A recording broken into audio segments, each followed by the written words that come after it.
So what I'm going to be doing today is I'm going to be going over a chapter from my upcoming book, A Warning from History, and this is going to be on the murder of J.D. Tippit.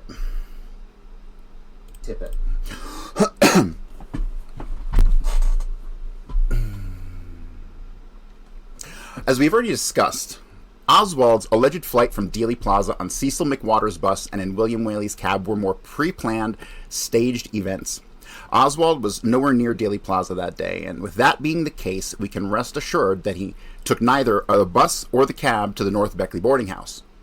He would also have no need to be at the Beckley boarding house if he wasn't the person residing there using the alias of O.H. Lee. When I laid out the series of events between the time of William Whaley is said to have dropped Oswald off near the boarding house and Oswald's arrest at the Texas Theater, it became overwhelmingly obvious that the person residing at the boarding house and the person who killed Officer J.D. Tippit were one and the same. That person is, to the exclusion of all others, Carrie Thornley. Whaley reached the 500 block of North Beckley between 12:45 and 12:47 p.m. Whaley's daily log indicated the ride was cleared by 12:45, but he admitted he rounded to the nearest 15 minutes. Oswald's bus was supposed to have picked him up at 12:36, thus whoever entered the cab did so between 12:37 and 12:39 p.m. Whaley told reporters that the trip took between 6 and 1/2 minutes to 8 minutes. That means the person he dropped off had 13 to 15 minutes to make the 2-minute walk to 1026 North Beckley. Earlene Roberts told police that Oswald had arrived at the boarding house right around 1 p.m. What happened in the 13 to 15 minutes between Whaley dropping off his passenger and Oswald's alleged appearance at the boarding house?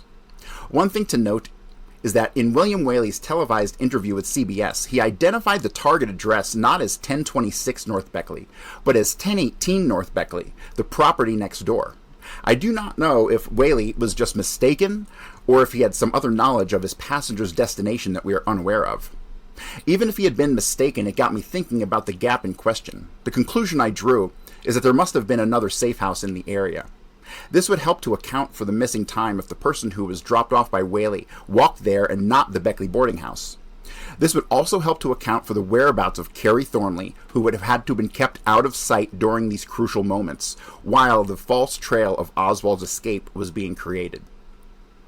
The most logical explanation that accounts for all of the aforementioned concerns is that once Whaley's passenger left his cab, he walked to a nearby safe house where Carrie Thornley was already waiting.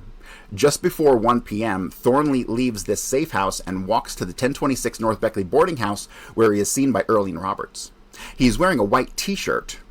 Roberts says he does not speak with her. While he is in the room, Roberts looks out the front window and sees Dallas police car number 207 pull up and honk the horn. Let's pause for a moment to examine this seemingly unusual event. Common sense would tell us that the arrival of our suspect at the boarding house at 1 p.m. and the nearly immediate arrival of Dallas police car 207 are not coincidence. The officers in car 207 were clearly signaling to Thornley that they had arrived. Within a minute or two, Thornley leaves the boarding house wearing a light gray tan jacket which will later be recovered at the Texaco station. According to Roberts, he arrived at 1 p.m. and was only there long enough to put on and zip up his jacket before leaving again in a hurry. Countless researchers have attempted to walk the distance between 1026 North Beckley and the area of 10th and Patton in order to see if they could recreate Oswald's timing as the official story has told us he walked this distance. This is utterly ridiculous. The official story tells us that J.D. Tippit was shot by Oswald at 1:16 p.m. It is crucial for the establishment to maintain this timeline because that is the only way Oswald could have made the 0.8-mile walk to commit the murder. The problem, as I will lay out, is that Tippit was shot at 1:06 p.m., not 1:16 p.m. No one could have made the walk from the boarding house to the scene of the crime in 3 to 4 minutes required. They could, however, make it with a minute to spare if they were driven there. Thornley leaves the boarding house in a hurry. Based on the statements of Earlene Roberts, logically, Thornley is out the door by 1:02 p.m. She had seen Dallas police car 207 pull up, honk, and then drive off towards Zang Boulevard. Almost immediately after they pull off, Thornley heads out the front door where he too walks towards Zang. Being that there are only 4 minutes until Officer Tippit is shot, it is clear that he didn't walk the near mile to the area of 10th and Patton. He was driven to the scene by 2 Dallas police officers in vehicle 207. Captain William Westbrook and Reserve Sergeant Kenneth Croy. Dallas Police Vehicle 207 was issued to Officer J.M. Valentine. Valentine was not driving the vehicle when it pulled up in front of the boarding house. According to Valentine, he was working inside of the Juvenile Bureau when he got the call to report to the Texas School Book Depository. He then drove to the area of Elm and Houston, where he parked his car and turned the keys over to Sergeant J.A. Putnam.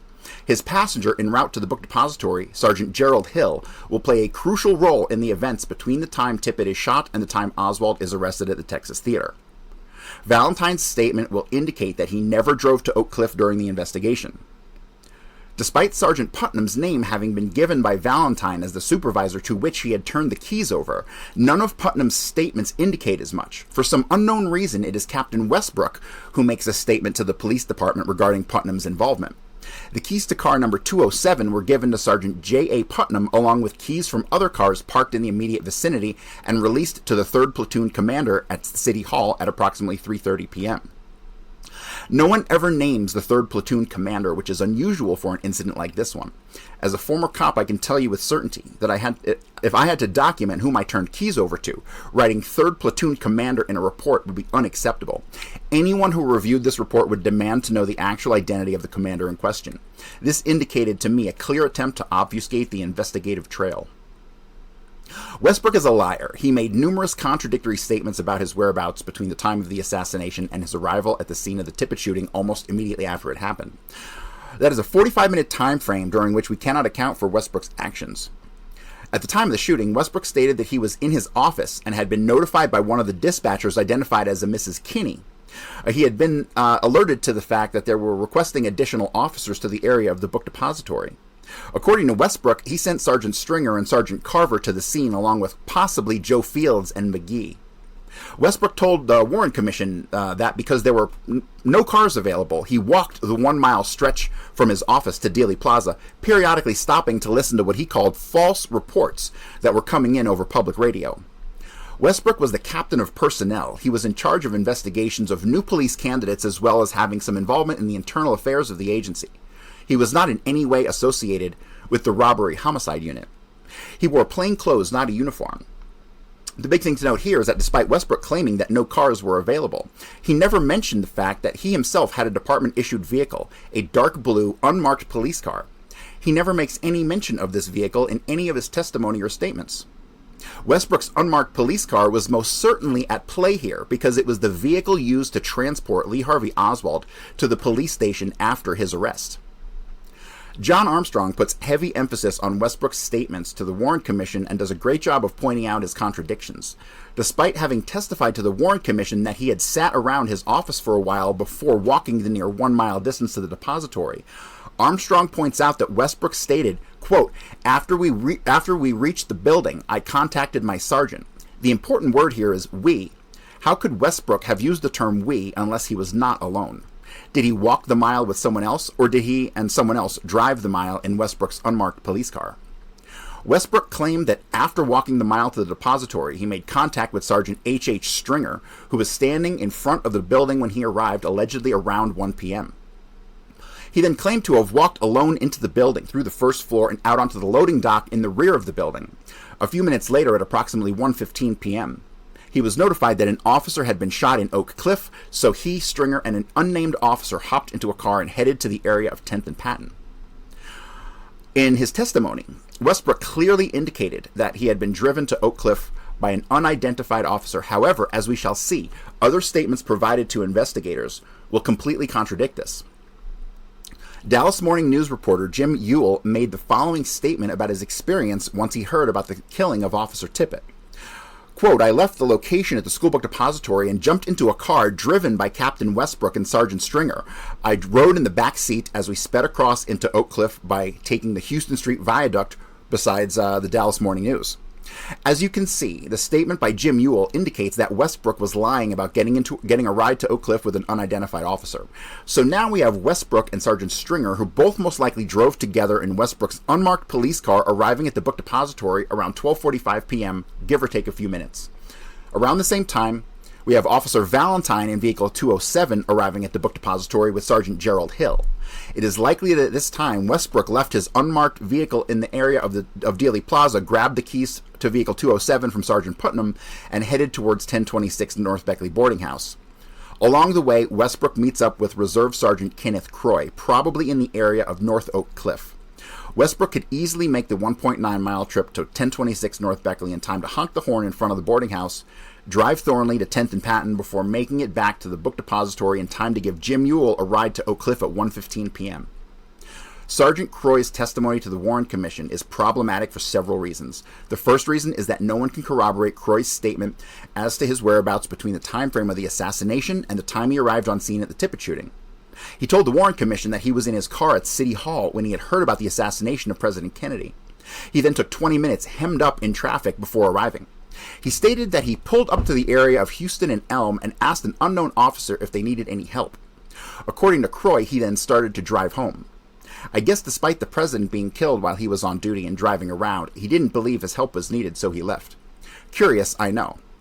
According to Croy, after he started driving home, he heard the broadcast about Tippit being shot and decided to head over to Oak Cliff. We cannot account for the 20 minutes Croy claimed it took him to drive the short distance from City Hall to the book depository. If he arrived at the book depository around 12:50, he stayed only a minute to ask if he was needed before heading home. What happened to the time between 12:50 and the radio transmission announcing Tippit's death? He is credited with being the first officer on scene at the Tippit shooting, having arrived at 1:19 p.m. The 1:19 p.m. credited to him is what the official story tells us. The problem is that we know Tippit was pronounced dead upon arrival at Methodist Hospital, that this pronouncement was made at 1:15 p.m. That indicates that Tippit was shot much earlier than the 1:16 p.m. timeframe given to us by the official story. Croy testified that he had arrived on scene in time to see Tippit loaded into the ambulance that took him away.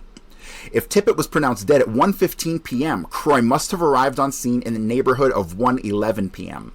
This is problematic because, according to Croy, he responded to the Tippit shooting after he heard the broadcast on the radio, notifying the squad that an officer had been killed in Oak Cliff.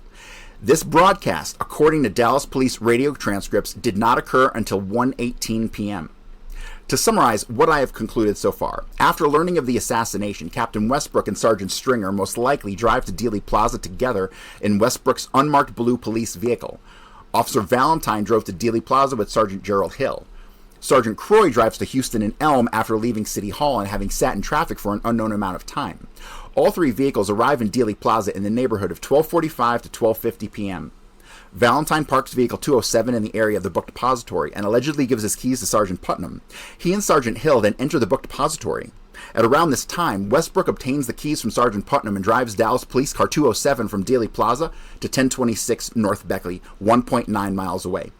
On his way to the boarding house, Westbrook meets up with Sergeant Croy and the two of them proceed through North Oak Cliff in vehicle 207. They arrive at the North Beckley boarding house at approximately 1:01 p.m. They then signal to Kerry Thornley that they are on scene by honking the horn twice.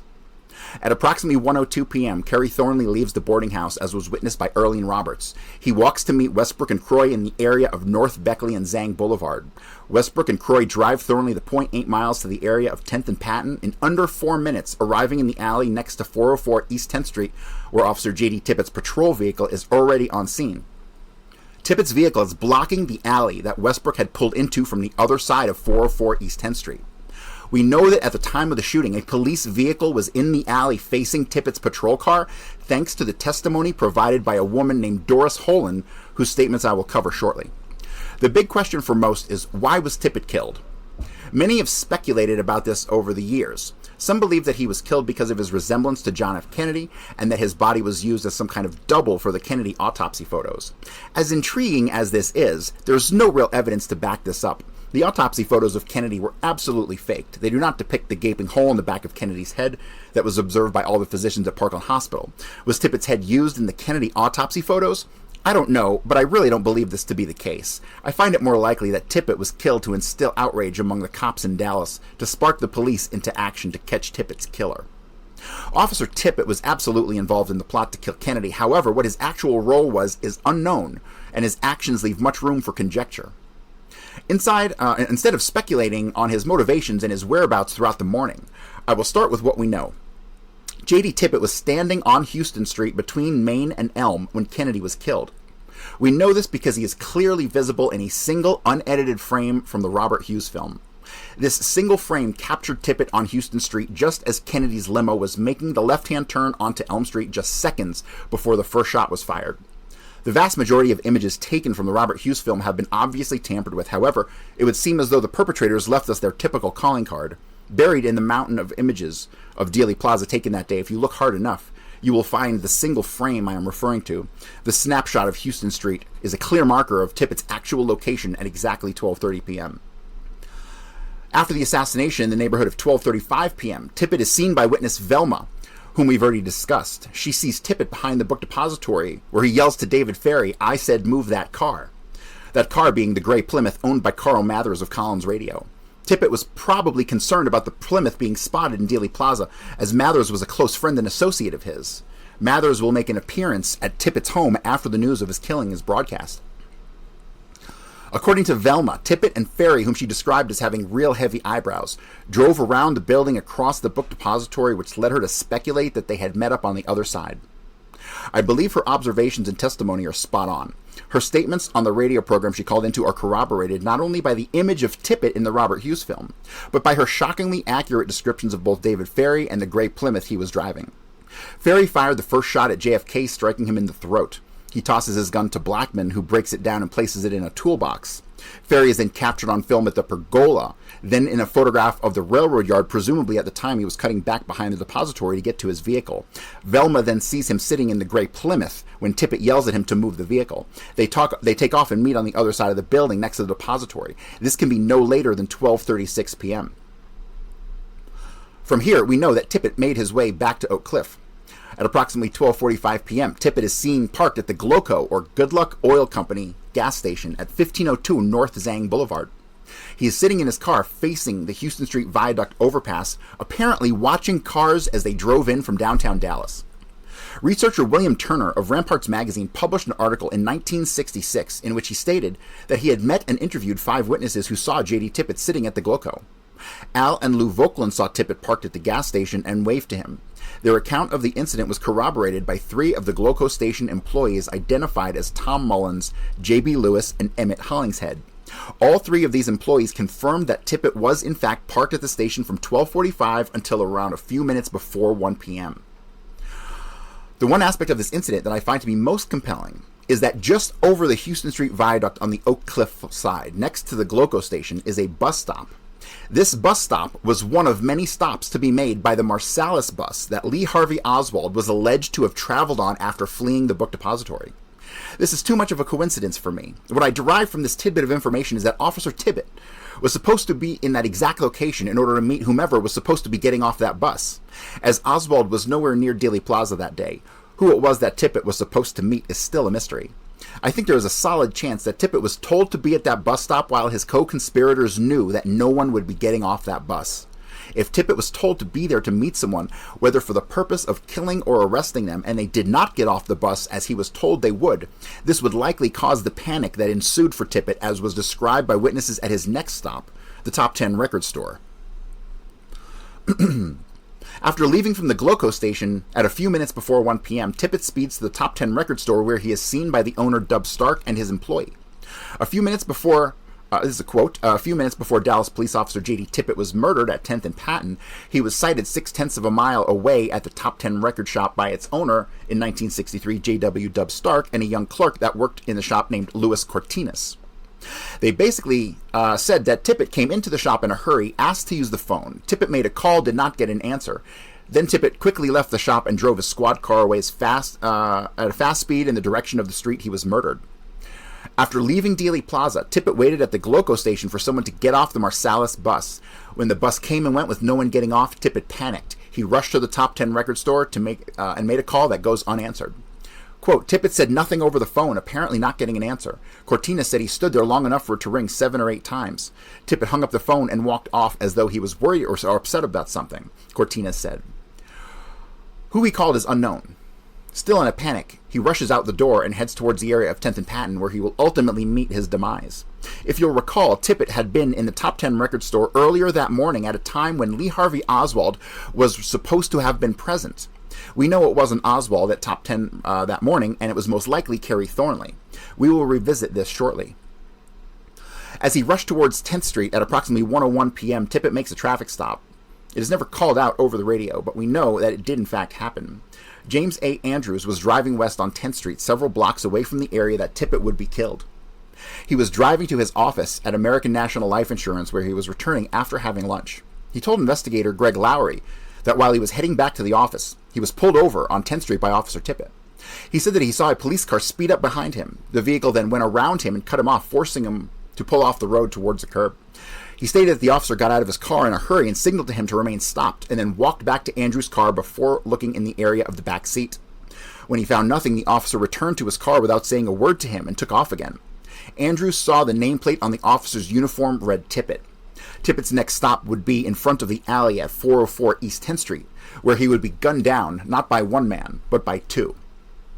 Many researchers still believe that Oswald shot J.D. Tippit. However, this is an impossibility. Oswald has a solid alibi for the time period starting at approximately 1:07 p.m. at the latest, near the moment Tippit was killed, and ending the time of his arrest at the Texas Theater, just before 2 p.m. I will lay out this information as we get closer to the Texas Theater incident.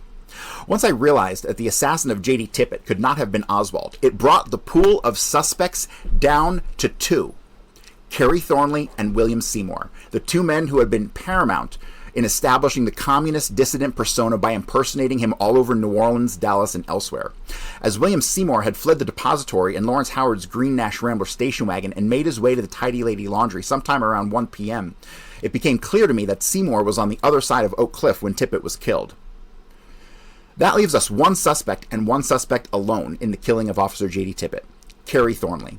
The statements made by numerous witnesses of the killing made it clear that the man who was responsible was identical to Lee Harvey Oswald. When you really come to grasp the relationships between the men involved in the assassination plot and come to understand who is in the primary cast of characters, it becomes disgustingly obvious that the Oswald imposter seen at the site of the Tippit shooting was Kerry Thornley. Having failed to meet the person scheduled to get off the bus at the Gloco station, and after having failed to reach his contact from the phone at the Top 10 Records, Tippit heads to 10th Street by an alley near Patton, which had to have been a prearranged meeting spot. It had to have been prearranged because of the attendance of a third party involved in the shooting: David Ferry. When Tippit pulled up to the alley on 10th Street at approximately 1:04 p.m., the gray Plymouth owned by Carl Mathers was already on scene. It was parked immediately behind Tippit's patrol car, but was facing the opposite direction. At approximately 1:05 p.m., Captain Westbrook pulls into the alley at 404 East 10th Street with Sergeant Croy in the passenger seat and Kerry Thornley in the back seat. At this time, Thornley exits the vehicle 207 and approaches Tippit's patrol car. He begins to speak to him through the small triangular window in the passenger side door. At this point, Tippit must have recognized Thornley as having been the man he saw that morning at the Top 10 Records. Tippit was probably confused by this. Realizing something was amiss, Tippit exited his vehicle and started to walk around the driver's side door of the car towards the front, drawing his gun in the process. While this was happening, David Ferry was approaching from the alley where he was waiting for Thornley's arrival. As Tippit got to the front driver's side quarter panel, Kerry Thornley fired 3 shots at Tippit's chest with a semi-automatic handgun. A split second later, David Ferry fired a single shot with a revolver, striking Tippit in the right temple just above his eye. Tippit then fell to the ground dead, and our suspects fled the scene. Although there was some obfuscation surrounding the shells collected at the scene of the Tippit shooting, and whether or not they are the shells that made their way into evidence, the shells presented to us as such are from 2 different guns. 3 of the rounds have a circular hammer imprint with a slight rectangular notch, indicating they were fired from a semi-automatic. The 4th shell imprint was perfectly round, indicating it came from a revolver. We also know that Thornley emerged from the alley and was not walking on the sidewalk as alleged when he encountered Tippit, thanks to Dale Myers and Bill Pulte. Myers stated in an article he penned on the Tippit shooting that, quote, "There is a neighborhood account that Tippit's assailant came down the driveway between the 2 houses at 404 and 410 East 10th Street.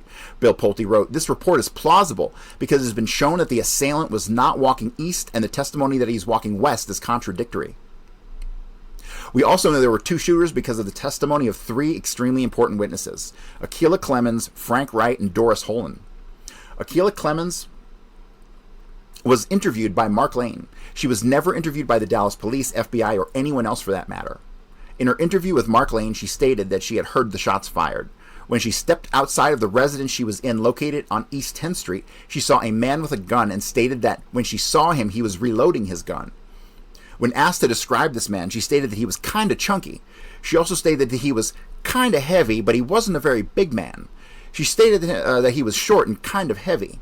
Mark Lane asked her if there was another man on scene with this chunky man. She responded that there was another man on the other side of the street and that, quote, all I know is that he told him to go. She indicated that the chunky man waved his hand at the other man and told him to go. She then described the second man as tall and thin and that he was wearing a white shirt with khakis. She stated that he continued on his way after being waved off by the heavy man. Mark Lane asked Clemens if anyone came to talk to her about the shooting of Tippit. She stated a man came to see her 2 days after the assassination and that he had told her, quote, it would be best if she didn't say anything because she might get hurt. She didn't know who this man represented, but that he wore a gun on his hip. The man told her that if she talked, somebody might hurt her. This man has never been identified. The interview by Mark Lane is the only known statement by Akilah Clemens. She was ignored by all other investigators up to and including the Warren Commission. Clemens' statements to Mark Lane were crucial in determining that two men were involved in the assassination of J.D. Tippit. Her testimony was also paramount in aiding my determination that that the man on scene described as kind of chunky was in fact David Ferry. Frank Wright is another key witness in the Tippit murder. While he did not see the shooting himself, he was able to make it outside in time to see Tippit fall to the ground and turn over. Wright was tracked down by two researchers identified as George and Patricia Nash. Both were from Columbia University. They were able to locate Wright, who gave the following statement.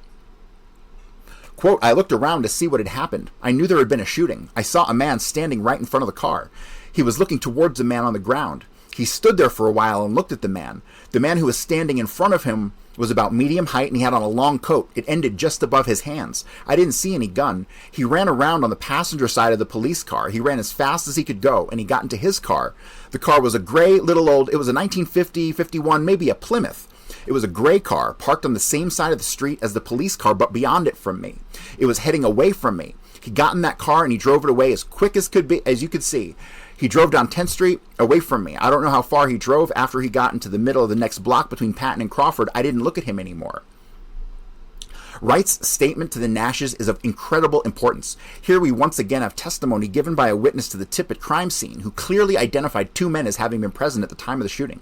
Wright also provides two key pieces of testimonial evidence which help establish the link to the man fleeing the scene of the Tippit shooting and the assassination of the president. He describes the man as having worn a long coat that ended just above his hands. When you combine this with the testimony of Akilah Clemens, what you have is a man who was kind of chunky but not a very big man, and that he was wearing a coat that ended just above his hands. So far, this is still consistent with the statements made by both Velma behind the book depository and Ed Hoffman, who witnessed a rifleman on the knoll who was also described as wearing a blue jacket. What really iced Wright's testimony for me was the description of the vehicle that the man fled in, a 1950s gray Plymouth. This vehicle matches the description that the man with the real heavy eyebrows drove off in from behind the book depository, as was witnessed by Velma. This would be the old gray Plymouth owned by Carl Mathers. When you combine the statements of Ed Hoffman, Velma, Akilah Clemens, and Frank Wright, what you have is a man wearing a black felt hat with a wide band, a dark blue suit, who had real heavy eyebrows and was kind of chunky but not a very big man. His presence in Dealey Plaza and at the site of the Tippit shooting is made possible by the gray Plymouth owned by Carl Mathers, which was observed by witnesses at both scenes. Wright's statements in regards to the gray Plymouth was key for me, as I was then able to piece together the chain of events which began on the grassy knoll and ended with Ferry fleeing 10th Street moments after Tippit was killed. The third key witness to the Tippit shooting is by far the most controversial. Doris Holland had been interviewed by Bill Pulte and Michael G. Brownlow, but it was Dale Myers who penned an article of some significant length, going out of his way in an attempt to debunk her statements. In my opinion, Myers failed horribly. When you come to rely on a false premise to build your theory of the crime on top of them, you are bound to come to the wrong answer.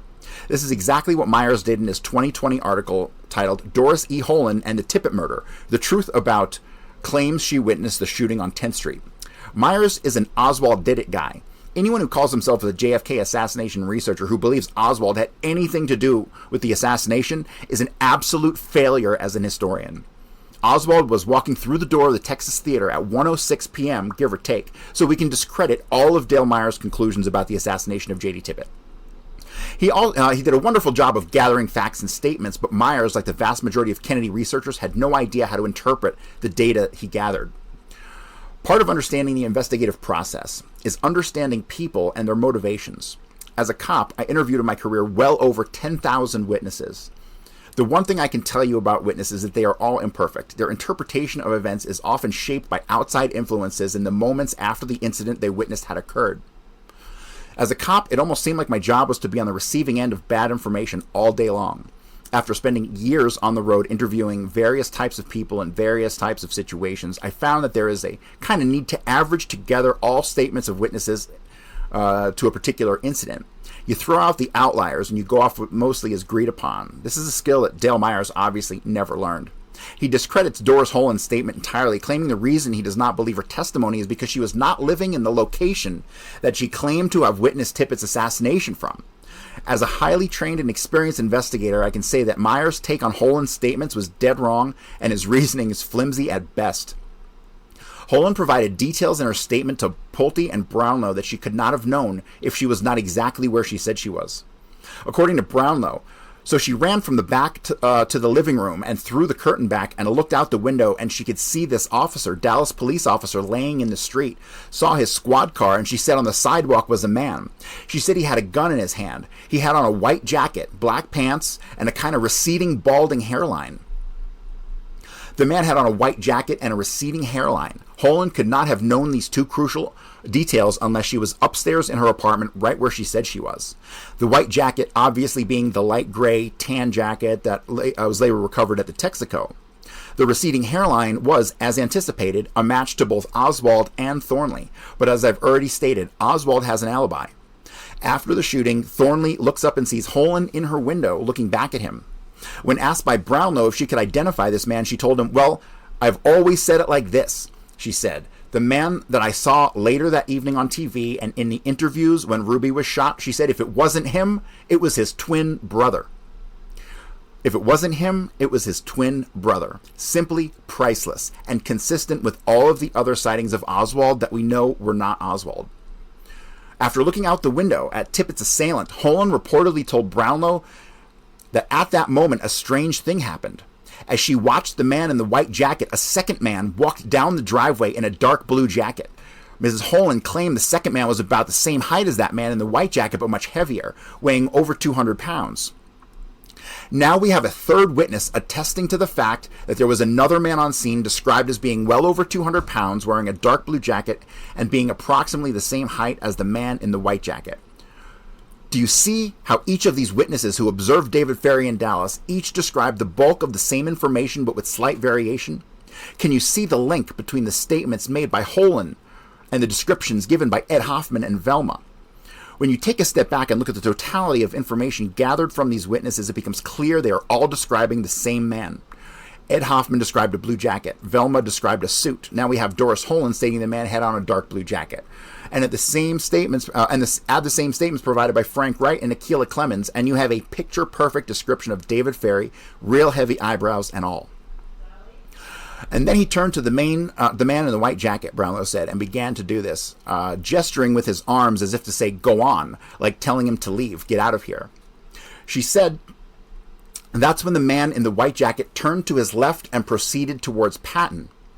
Again, Holan's statements corroborate the statements made by Akilah Clemens in regards to Ferrie motioning with his hands to Thornley to go. These are independently corroborating statements. She could not have made these statements if she was not a witness, contrary to the claims of Dale Myers. This is Investigations 101.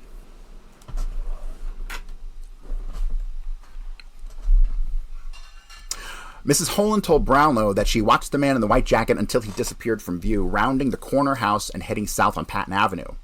Her eyes shifted back to the heavy-set man in the dark blue jacket who was now retreating back up the driveway towards the police car, which was continuing to back up in the driveway. Now we have Holan's statement that clearly indicated a police car was present in the driveway, which was actually an alley, and that immediately after the shooting it backed out of the alley. This supports my idea that it was Westbrook and Croy who were watching the killing as it unfolded. From here, Westbrook had 9 minutes to get back to Dealey Plaza, where he is seen on the loading dock at 1:15 p.m. or so before heading back to Oak Cliff with Jim Ewell and Sergeant Stringer. Croy had to have arrived back on scene around 1:11 p.m., which means there was not enough time for him to head to Dealey Plaza before returning. His patrol car must have been left in the area of North Oak Cliff, where he met up with Captain Westbrook before heading to the boarding house. The official story has clung to the time of 1:16 p.m. as the time that Tippit was shot. This time frame was manufactured to make the walk from the North Beckley boarding house to the scene of the Tippit shooting seem plausible. We have numerous witnesses who put the actual time of the shooting at 1:06 p.m. Helen Markham was headed to catch a 1:15 bus. She told investigators that she left her house 6 or 7 minutes prior to that to make the walk. It was at this time that the shooting occurred. We also have a statement by William Scoggins, the cab driver parked on Patton Street, that indicated when he saw the shooting, he exited his cab and hid behind the driver's side door.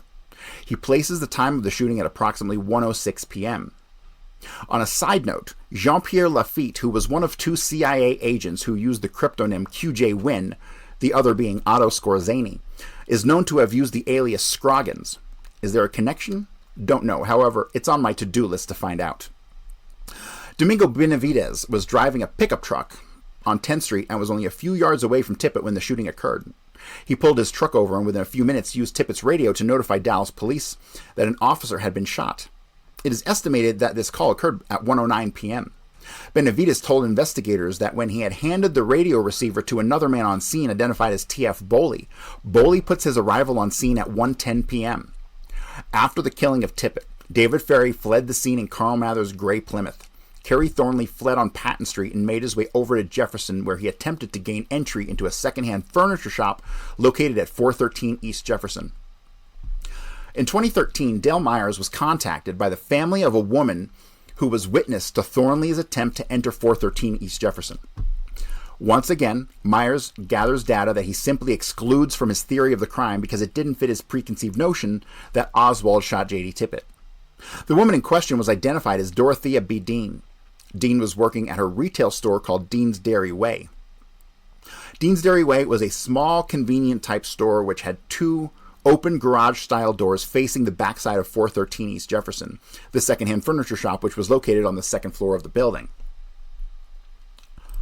According to Myers, quote, Mrs. Dean heard a loud banging on the door of the 2-story house next door at 413 East Jefferson Boulevard. She described it as someone, quote, shaking and banging on the door as if they were ripping off the hinges of the screen door trying to get in. She stated that the efforts she heard were hard, fierce, and determined. That caught her interest. Immediately after hearing those sounds, she heard someone running down the rickety stairs that led from the second floor. Dean then looked out the front doors of the store where she claims to have seen Lee Harvey Oswald tugging at his jacket as if he was trying to take it off.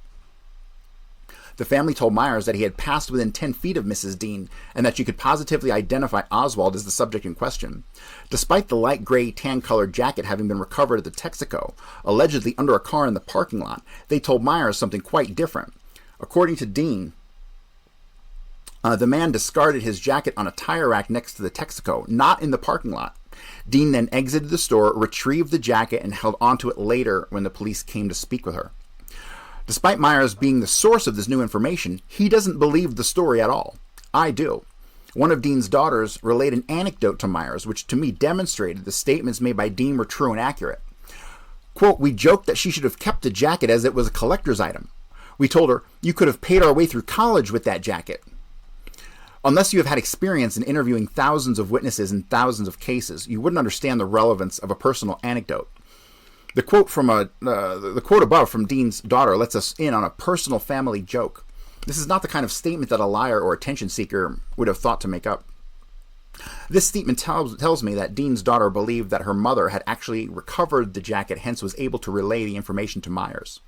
Unless you believe that Mrs. Dean lied to her family and her daughters, then one can conclude that this incident happened just as it was relayed to Myers. This is another demonstration of how many researchers on the subject of Kennedy are adept at gathering data but clueless as how to interpret it. If you didn't understand the relationship between Thornley and Oswald and didn't comprehend that Thornley was actively impersonating Oswald due to their close similarity of appearance, then this information from Dean would be nothing more than a head-scratcher. After being unable to gain entry to 413 East Jefferson, Thornley flees to the Abundant Life Temple, according to Vincent Bugliosi, the famous lone gunman proponent, after Captain Westbrook allegedly found the jacket in the parking lot of the Texaco station. He notified dispatch at 1:34 p.m. that he was heading to the Abundant Life Temple. In the parking lot in the back of the Texaco station, Captain Westbrook turns around and starts toward the Abundant Life Temple, a 4-story brick church at the corner of 10th and Crawford, located right behind the Texaco parking lot. But he sees it's already covered. Officer M.N. Nick McDonald was standing at the rear of the temple, and McDonald calls in to the radio dispatcher, "Send me a squad over here at 10th and Crawford. Check out this church basement." Jim Garrison pulled the records for incorporation for the Abundant Life Temple. He found that it had been started by a man named Obie Graham. Hang on one sec.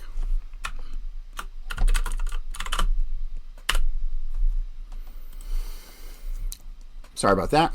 Jim Garrison pulled the records for the incorporation for the Abundant Life Temple. He found that it had been started by a man named Obie Graham for United Missions of America. The temple had originally been incorporated at a residence in Dallas, 1119 Sunny Glen Drive. In 1962, the temple had set up in the large building in Oak Cliff. The curious thing to note here is that one of the other incorporators was a man named Walter C. Tucker. Tucker was a mechanic with Continental Trailways. Continental Trailways was a bus line that had routes around the country. Continental Trailways was also the employer of Kenneth Cody, one of the other residents of 1026 North Beckley, the boarding house which Oswald is alleged to have lived. Cody was residing at the boarding house at the time of the assassination. He is also the uncle of Joe Cody, a close friend of Jack Ruby, and a Dallas cop who mysteriously flew a private plane from Dallas to Shreveport, Louisiana on the day of the assassination. I believe that Joe Cody was actually flying Ferry's plane back to Louisiana that day. Ferry flew in 2 days before the assassination as per Jack Martin, but he drove out of Dallas in a light-colored Ford Falcon station wagon. I will touch upon this when we get to the Winterland Ice Arena and Ferry's alleged trip to Galveston. Overall, I find the coincidences too much to bear in regards to the Abundant Life Temple. There are no coincidences in history. Chances are it was another one of these odd sects of churches that often rear their ugly head in the investigation, as noted by Jim Garrison. Garrison believed, as I do, that the killer of Tippit did in fact hide out inside the temple. We know that this person was not Oswald, as Oswald was already in the theater. According to Butch Burroughs, the theater manager, Oswald had entered the Texas Theater between 1 and 1:07 p.m., long before the time attributed to his entry by the official story at 1:36 p.m. In his interview, which appeared in the BBC 9-part series, The Men Who Killed Kennedy, Butch Burroughs clearly stated Oswald slipped in around between 1 and 1:07. Burroughs had just started a film at 1 p.m. and was tending the candy case when he saw Oswald enter the theater.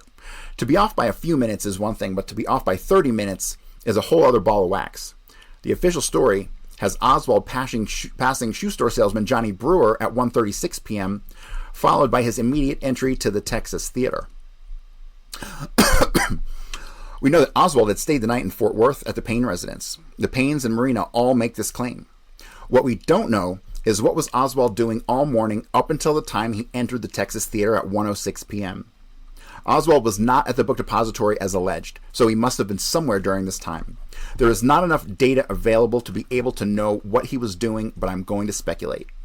I would suggest Oswald stayed at the Payne residence in Fort Worth all morning until he caught a cab to the Texas Theater, which dropped him off just past 1 p.m.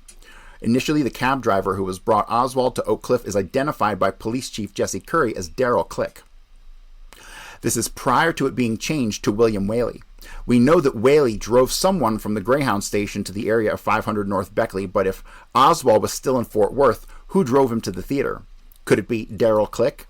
Could Curry's remark have been an accidental slip of the tongue? When one looks for Darrell Click, one will find that there is an actual person living in Dallas by the name of Travie Delano Bo Click. Bo Click died in a small plane crash in 1967. Strange, I know.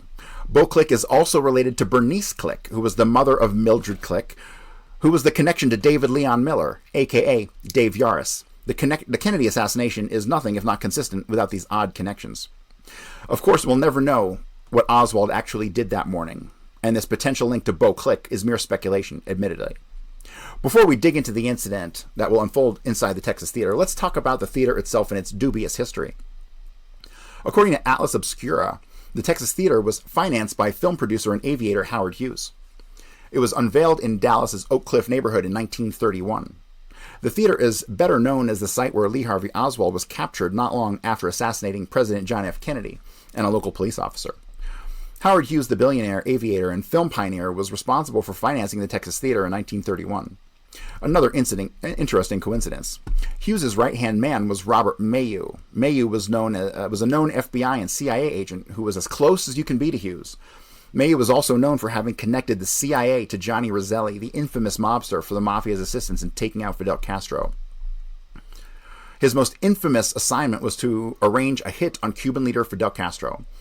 Mr. Mayu recruited two top Mafia bosses, Johnny Roselli and Sam Giancana, who suggested a scheme to poison Castro, but the plot was ditched after the disastrous Bay of Pigs invasion in 1961. The plan was always subject to a go signal, which never came, Mr. Mayu told a Senate Intelligence Committee in 1975. For Oswald to have been scooped up in what was undoubtedly a den of espionage at one time or another seems overly curious to me. Oswald was connected to no more than one or two people away from Roselli, primarily through David Ferry. I have been unable to determine the relationship between the CIA, the Texas Theater, and Hughes in 1963. However, as we shall uncover, Oswald was certainly present to meet a contact there on that fateful day, making the use of the theater for covert activities a reality. Oswald, as attested by Butch Burroughs, entered the theater between 1 and 1:07 p.m. as he was tending the candy case. As J.D. Tippit was shot at 1:06 p.m., Oswald's alibi is firm. Julia Postal was the cashier on duty that day. She was not aware of any problems or unwanted guests in the theater prior to being alerted to the fact that someone had snuck in after 1:30 p.m. by Johnny Brewer, the neighboring shoe store employee. The implication here is that Oswald, who had money in his pocket when arrested, did in fact buy a ticket when he arrived prior to 1:07 p.m. This is also confirmed by Butch Burroughs, who took Oswald's ticket as he entered the theater. According to Jim Douglas in his book JFK and the Unspeakable, Why He Died and Why It Matters, Oswald's behavior upon entering the theater was odd and was noticed by several of the attending moviegoers. Edging into a row of seats in the right rear section of the ground floor, Oswald had squeezed in front of 18-year-old Jack Davis. He then sat down in a seat right next to him. Because there were fewer than 20 people in the entire 900-seat theater, Davis wondered why this man chose such close proximity to him. Whatever the reason, the man didn't stay there long. Oswald, as Davis would later identify him, got up quickly, moved across the aisle, and sat down next to someone else. In almost the deserted theater, and after a few minutes, he stood up again and walked out to the lobby. Davis thought it obvious Oswald was looking for someone, yet it must have been someone he didn't know personally. He sat next to each new person just long enough to receive a prearranged signal, in the absence of which he moved to another possible contact. According to John Armstrong, Oswald eventually sits down next to a pregnant woman. After they speak, both Oswald and the pregnant woman get up and walk to the lobby. Burroughs was witness to the presence of this pregnant woman. However, she apparently left the theater and was not seen by him again. It is at this time, approximately 1:15 p.m., that Burroughs sells Oswald popcorn. What kind of person sneaks into a theater and then pays for popcorn? Obviously one who didn't sneak in to begin with. It would appear that after buying popcorn from Burroughs, Oswald returned to the theater, proceeded to eat his popcorn, and watch the film War is Hell for the next 30 minutes or so until the police stormed the building. If Oswald had just killed the president, for him to be able to sit calmly in a movie theater eating popcorn for over 30 minutes, he mustn't have been afraid that he was in any danger. If he thought the police were after him, common sense would tell us that he would be as far from Dallas as he could be at this point. That is not what he did. He bought a ticket to the movie, met with his contact, bought some popcorn, and was just chilling out. His behavior is contradictory if he had actually been involved in any of the homicides that had just occurred. After fleeing from the Abundant Life Temple at approximately 1:35 p.m., Kerry Thornley makes his way up Jefferson, stopping briefly in front of Hardy's shoe store, where he is seen by manager Johnny Brewer. According to Brewer, the man he will later identify as Oswald stepped into the lobby of the store with his back facing the street.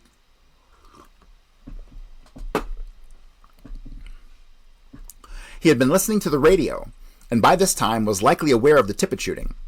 He saw cop cars flying by the store on Jefferson with their lights and sirens on at the time the man entered. He describes this man as having been 5'9" tall and weighing approximately 150 pounds. The problem with Brewer's testimony in regards to the subject in question is that he describes him as having worn a white t-shirt under a brown button-down shirt akin to the one Oswald was wearing when he was pulled out of the front of the theater. We know this cannot be true, as Thornley was just wearing a white t-shirt, and Oswald, who was wearing the brown button-down, has been in the theater for 30 minutes at this point. Brewer is lying. When asked by David Bellin, Warren Commission attorney, what the man did next, Brewer stated that he exited the store and walked away in the direction of the Texas Theater. Brewer followed the man and saw him turn before the ticket booth and walk into the right front door of the theater. The theater is set up with the booth in the middle and the two recessed doors on either side. If you were sitting in the booth, it would be impossible to miss someone attempting to walk in without a ticket. Quote, he walked into the Texas Theater, and I walked up to the theater, to the box office, and asked Mrs. Postal if she sold a ticket to the man who was wearing a brown shirt, and she said no, she hadn't. She was listening to the radio herself, and I said that man walked in there, and I was going inside to ask the usher if he had seen him. Brewer enters the lobby of the theater and talks to Butch Burroughs. Burroughs tells him he hasn't seen anyone. Burroughs took Oswald's ticket as he entered between 1 o'clock and 1:07 p.m., so he definitely wouldn't connect Brewer's raving about a man with a brown shirt with Oswald more than 30 minutes earlier. Should be earlier. According to Brewer, he asks Burroughs to show him where the exits in the theater are. This is a bit of an unusual request, isn't it? Burroughs leads him to the front of the individual theater that Oswald was sitting in. At this time, Brewer checks the doors at the front and back of the theater. He determines they hadn't been opened. Brewer then heads up the balcony and looks down into the theater. He still does not see the man he had previously observed at his shoe store. When Brewer returns to the lower level of the theater, he hears what he describes as a pop from one of the seats in the balcony. He again heads upstairs and checks the area, but there is no one there. At this time, he returns to Julia Postal at the ticket booth and tells her that he could not find him. Postal then calls the police. When they arrive, Brewer enters the theater and from the stage points Oswald out to police. Oswald is then promptly taken into custody. At the time of the incident at the shoe store, there were two other men on scene with Brewer. One of them was a young man named Tommy Rowe. This is where the entire incident starts to make sense. Tommy Rowe was a close personal friend of Jack Ruby. He was so close to Jack, in fact, that when Jack went to jail for shooting Oswald, Tommy moved into his apartment. An August 26, 1971 article that appeared in the Midlothian Mirror titled Amazing Coincidence stated the following. When they arrived at the Texas Theater, Brewer pointed out Oswald, who pulled a revolver which he had in his possession as police approached him. Unrecorded by Brewer or David Bellin is the fact that a close friend to Jack Ruby, Tommy Rowe, worked at the shoe store. Rowe told relatives that he, not Brewer, pointed out Oswald. Rowe was so close to Ruby that Rowe moved into Ruby's South Ewing apartment when Ruby went to jail. Yet again, we have an incident involving Oswald or someone identical to Oswald that has a direct connection to Jack Ruby. Just another amazing coincidence, right? Could it have been Tommy Rowe who pointed out Oswald to police and not Brewer? Or could Tommy have been coaching Brewer on what to say and what to do? We will never know at this point, but as you can see, the coincidences never end if you actually believe this was a coincidence. The shoe store incident involving Brewer and Rowe was just another staged incident in a long line of staged events. It is another scene in an endless Truman Show where everyone is in on it, in this case, except Oswald. While Gerald Hill and McDonald were out at the Abundant Life Temple, other officers responded to the library on Marsalis and Jefferson where they detained someone. Some have speculated that this was actually just a library employee. However, the details on the detention are unclear. At 1:40 p.m., officers notified dispatch that they had released the suspect at the library and that he was, quote, the wrong boy, as per the DPD radio logs. Immediately after the communications regarding the library, officers arrive at the Texas Theater. The previous contact with the suspect at the library ends at 1:40 p.m. Oswald allegedly didn't enter the theater until just past his appearance at the shoe store at 1:36 p.m. That means that the first officer on scene at the Texas Theater arrived prior to Postal's phone call to alerting them that someone had entered the theater without buying a ticket. The DPD radio transcript reads as follows. 35, out at Texas Theater on West Jefferson. 44 to 35. 44, did you advise you were clear? 44, what do you got at the Texas Theater? 35, they got a suspect hiding in the balcony at the Texas Theater on West Jefferson. I'll be out. 44, I'll be en route. So we have numerous contradictions and acts of prescience on behalf of the Dallas police. They arrive at the Texas Theater just past 1:40 p.m. The officer on scene had to notify dispatch that there was a problem and that there was a person hiding in the balcony. As dispatch had to be notified from the road that there was activity at the theater, it is safe to assume that the police were not responding to the scene because of Julia Postal's phone call. Another thing to note is that Brewer's attempt to locate the subject both upstairs in the balcony and directly on the lower level of the theater. His search was fruitless. He could not locate the person who had snuck in. How did the police know that someone was hiding out in the balcony? If Oswald had dipped out of the shoe store at 1:36 p.m. and was followed by Brewer, who searched the entire individual theater that Oswald had allegedly entered without success, how could police have known that there was a suspect hiding in the balcony by 1:40 p.m.? According to Detective Bob Carroll, after hearing about the suspect at the Texas Theater via police radio, he and Officer K.E. Lyon responded from the area of the Tippit shooting. Upon arrival, they are told by a white female, presumably Julia Postal, that the suspect was hiding in the balcony. He and Lyon, according to Carroll's report, searched the balcony, yet the report doesn't mention them finding anyone. While conducting the search, they heard one of the officers on the lower floor yell, "He was on the lower floor." The two officers then respond to the lower level where they participate in the arrest of Oswald. According to Carroll, it was he who took possession of Oswald's gun. As the white female in Carroll's report is likely Julia Postal, let's review her statement to the Dallas police on the matter. The story she tells has numerous contradictions when compared to the statements made by Carroll and Johnny Brewer.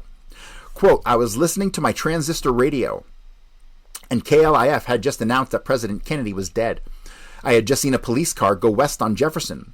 As the police went by, a man ducked inside the theater. My boss, Mr. Johnny Callahan, went outside, got into his car, and left to see where the police were going. I stepped from the box office to the front and looked west. When I turned around, Johnny Brewer, manager of Hardy's shoe store, was standing there. As I started back in the box office, Johnny asked me if I sold that man a ticket. I asked him what man. He said that man just ducked in here. I told him no, I didn't, but I had noticed him as he ducked in." So according to Julia Postal's written statement to the Dallas police, she had noticed the man as he ducked into the theater. Johnny Brewer tells a very different version of the story. Quote, "As I followed the man up the street and he went into the theater, I asked the girl at the box office if she sold the man a ticket, and she replied that she didn't think so, that she had been listening to the radio and did not remember." Further along in Julia Postal's statement, she confirms that she is not sure if the man inside the theater, which indicates that Brewer's statement is closer to the truth than hers. Postal never saw a thing and had no knowledge of the suspect or what he did once inside the theater. In describing her phone call to police, Postal makes the following statement. Quote, "I told him when police drove by that the man ducked in. The officer asked me if the man bought a ticket, and I told him no, he did not. Then he asked me what made me so sure that he was in the theater. I told him that I knew he was in there because he couldn't have gone by me. I told him to call it women's intuition or whatever he liked. But the man is in the theater, and he's running from you people for something." It might not seem like a big deal, this discrepancy between Brewer's and Postal statements, but it is. Someone here is lying. This is not the only discrepancy between the two statements. According to Brewer, he told Postal to call the police. According to Brewer, everything done at the Texas Theater prior to police arrival was at his instigation. Quote, "I went into the show and asked Butch, the concession man, if he had seen the man come in. Butch said that he had been busy and did not notice. Butch and I then checked the exits to see if any of them had been opened. The exits were all closed and did not appear to have been opened. I then went back to the box office and told Julie to call the police." In contrast, Julia Postal makes the following statement. Quote, "I asked Johnny if he would go inside and see if he could see him.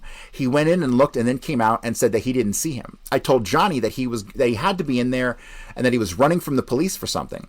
I then asked Johnny to prop the center door open so I could see the concession. Then I asked Johnny and Warren, Butch Burroughs, and Usher to go and look again real good and check the lounges as well. Then the two of them came back out and Johnny said he just wasn't in there. Johnny said that he had heard a seat pop as if someone had gotten out of it, but he didn't see anyone. I told him that I was going to call police and asked him and Warren to check the two exits to see if they had been opened, and if not, to stand by them." So whose idea was it to search the theater and then call police, Brewer or Postal? To me, the signs of manipulation by Dallas police are all over Postal's statement.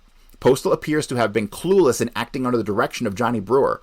Brewer was most likely acting under the direction of Tommy Rowe, the close friend of Jack Ruby, who was also present during the shoe store incident. Ultimately, after reading through every statement made by officers who were present at the Texas Theater, I cannot determine who was actually first on scene, as no one wants to fess up. Postal never saw anyone enter the theater and had no idea if he was in the balcony or not. How the balcony became inserted into the story so soon after Oswald's alleged entry to the theater will have to remain a mystery for now. Despite the fact that Oswald was arrested on the lower level of the theater and photographed being hauled out of the front doors, we can say with absolute certainty that a second subject was in fact arrested and pulled out of the back of the theater. So we have the real Oswald entering the theater between 1 and 1:07 as per Butch Burroughs. He enters the theater after purchasing a ticket which was collected by Burroughs as he passed through the lobby and into the movie already in progress, War is Hell.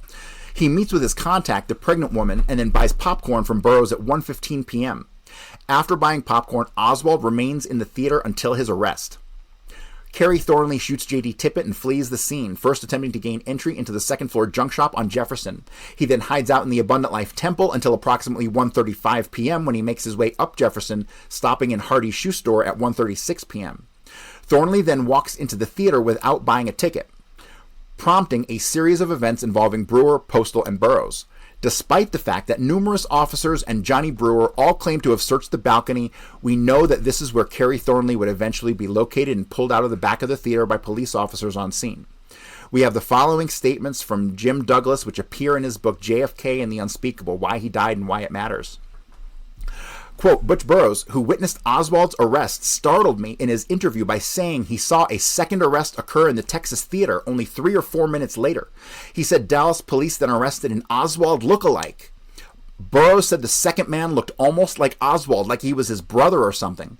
When I questioned the comparison by asking, could you see the second man as well as you could see Oswald? He said, yes, I could see them both. They looked alike. After the officers half carried and half dragged Oswald to the police car in front of the theater, within a space of 3 or 4 minutes, Burroughs saw the second Oswald placed under arrest and handcuffed. The Oswald look-alike, however, was taken by police, not out the front, but out the back of the theater. Burroughs' account of the Oswald look-alike is corroborated by the statements made by another witness to these events, Bernard Hare. Hare owned Bernie's Hobby House, a hobby shop several doors down from the theater on West Jefferson. According to Jim Mars in his book Crossfire, The Plot That Killed Kennedy, Hare had seen the slew of police cars that had pulled up in front of the store on Jefferson and stepped out to see what was happening.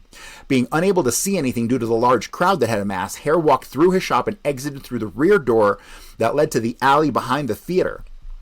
According to Hare, the alley was full of police cars. It was at this time that he saw the police escort a young man from the rear of the theater. He described the man as having worn a pullover shirt, a t-shirt, and dark slacks.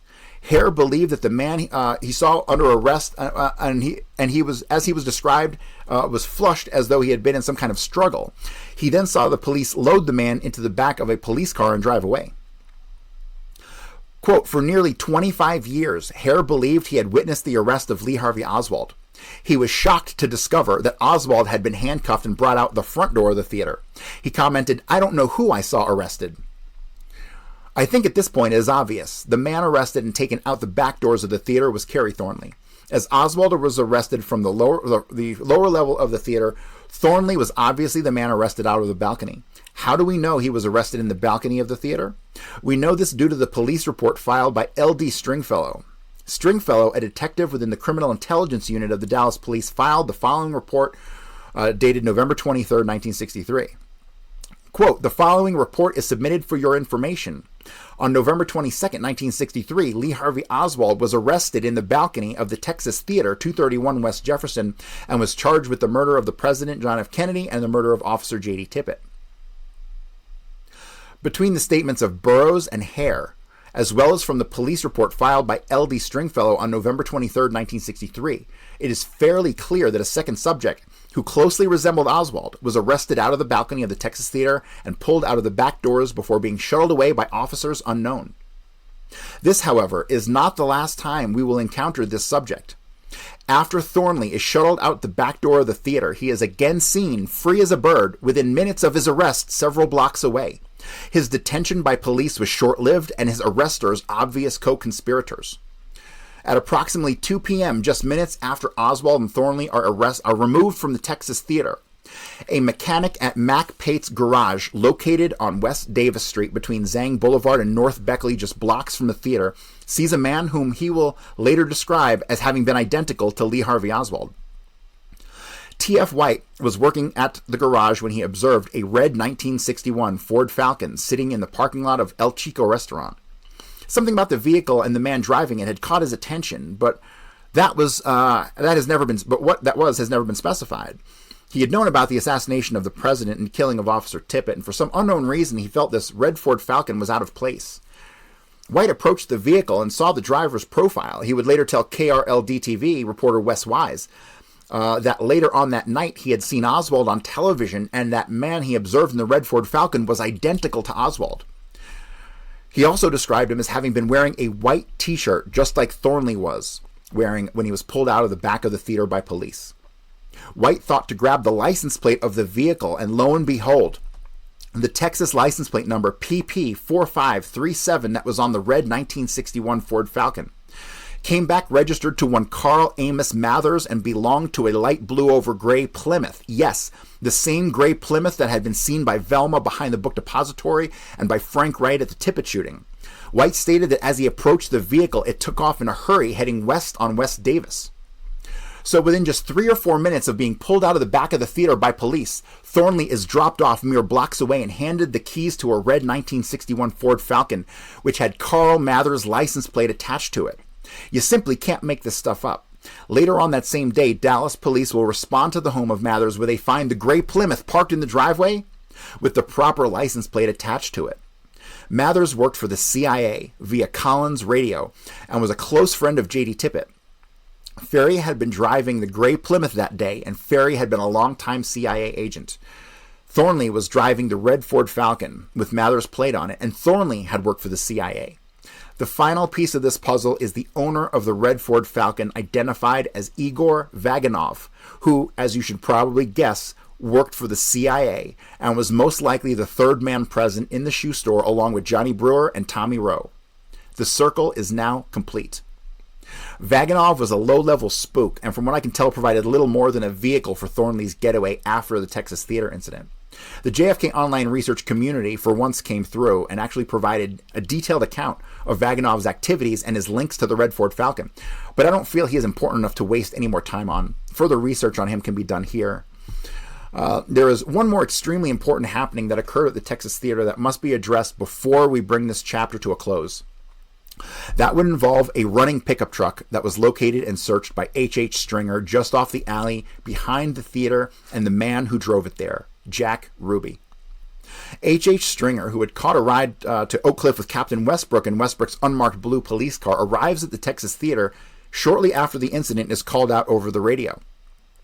He's driven there by an unidentified officer and arrives in the alley behind the theater. When he pulls up, he sees Captain Talbert and several officers are questioning a boy in the alley. This boy is actually Johnny Brewer, who later confirms he was questioned by officers behind the theater in his Warren Commission testimony. Stringer then provides the following key information in his report dated December 3rd, 1963. Quote, "There was a pickup truck sitting just north off the alley with the motor running. I checked the truck for a weapon, and I just walked back to the alley when I heard a voice that appeared to come from inside the theater say, 'We got him.' The key takeaway from this report is that Stringer observed a running pickup truck just off the alley that he personally had searched. This pickup truck has never made its way into the official narrative of Oswald's arrest, and for good reason. Johnny Brewer, after talking to police in the alley, re-enters the building where he and officers walk onto the stage at the front of the theater. Despite his inability to spot Oswald in the theater during his first several sweeps of the building, he is now able to pinpoint Oswald sitting in the theater a few rows from the back. Nothing about Brewer's involvement in the Texas theater incident makes any sense. His involvement was clearly part of a prearranged and scripted event, like almost every other aspect of the assassination investigation surrounding Oswald's alleged activities. Police then approach Oswald. A fight ensues, and he is eventually taken into custody. I don't believe for a split second that Oswald was armed with a gun when he was arrested. The gun that was allegedly seized for him that connects to the paper trail we discussed earlier was an obvious plant. Officer Nick McDonald is credited with taking Oswald into custody, and he was also present at the Abundant Life Temple during the search. McDonald, having been complicit in the setup, would be a likely conclusion. Remember, despite not having been on Cecil McWater's bus, the transfer slip was found in Oswald's property. I believe the same can be said about the gun and ammunition that is later found on his person at the police department. Oswald was searched at the time of his arrest, yet the ammo and the transfer ticket are not found until hours later at the police department. They were obviously planted. Watching all of the events unfold from the rear of the lower floor of the theater was a man named George Applin. Applin provided a completely innocuous statement to the Dallas police, however, when interviewed later by independent investigators. He provided a much different and highly detailed account of what he had seen transpire. During his Warren Commission testimony, Applin began to tell a story about a man he encountered in the theater. However, he didn't tell them the whole story. Applin's testimony was as follows. Mr. Ball, okay, fine, that is all, Mr. Applin. Mr. Applin, but there is one thing puzzling me. What is that? Mr. Applin, and I don't even know if it has any bearing on the case, but there was one guy sitting in the back row there where I was standing at, and I said to him, buddy, you better move, there's a gun. And he just says, just sat there. He was just back there like this, watching.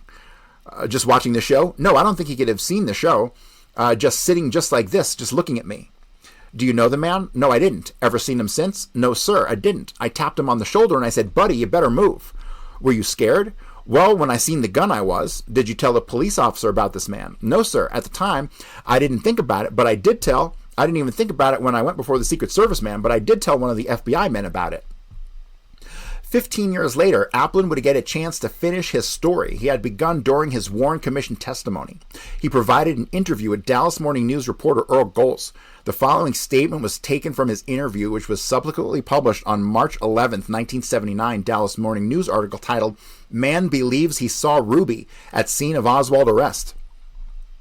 Quote, at the time the Warren Commission had me down there at the post office in Dallas to get my statement, I was afraid to give it, the Ruby information, Applin said. I gave everything up to that point where I gave police. Applin said he spoke to a man sitting in the back row, a man he believed was Ruby. As police were about to pounce on Oswald, quote, Ruby was sitting down just watching them.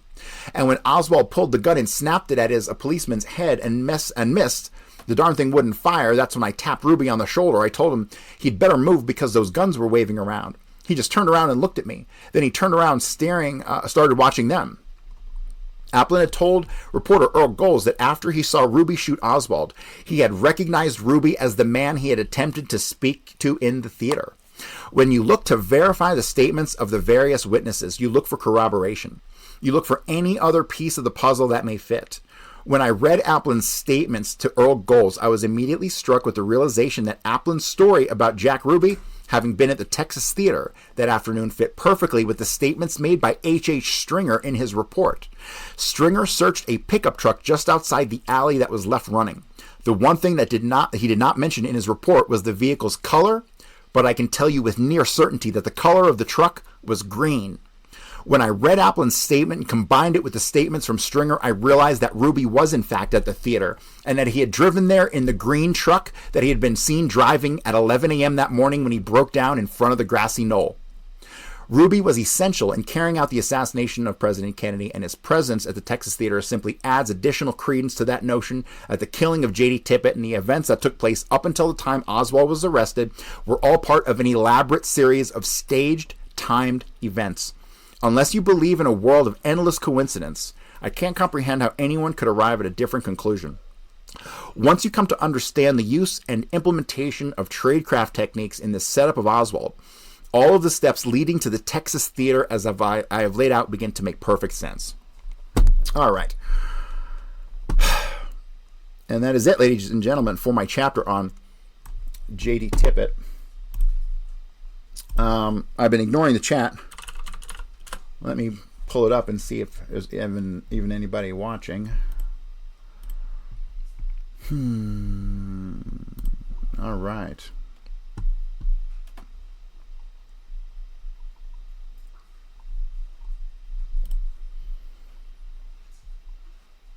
All right, well, that is going to do it for today. Tune in on Monday when I will have another stream, and we will be continuing with the background information on Carrie Thornley for my upcoming book. Thank you, everybody.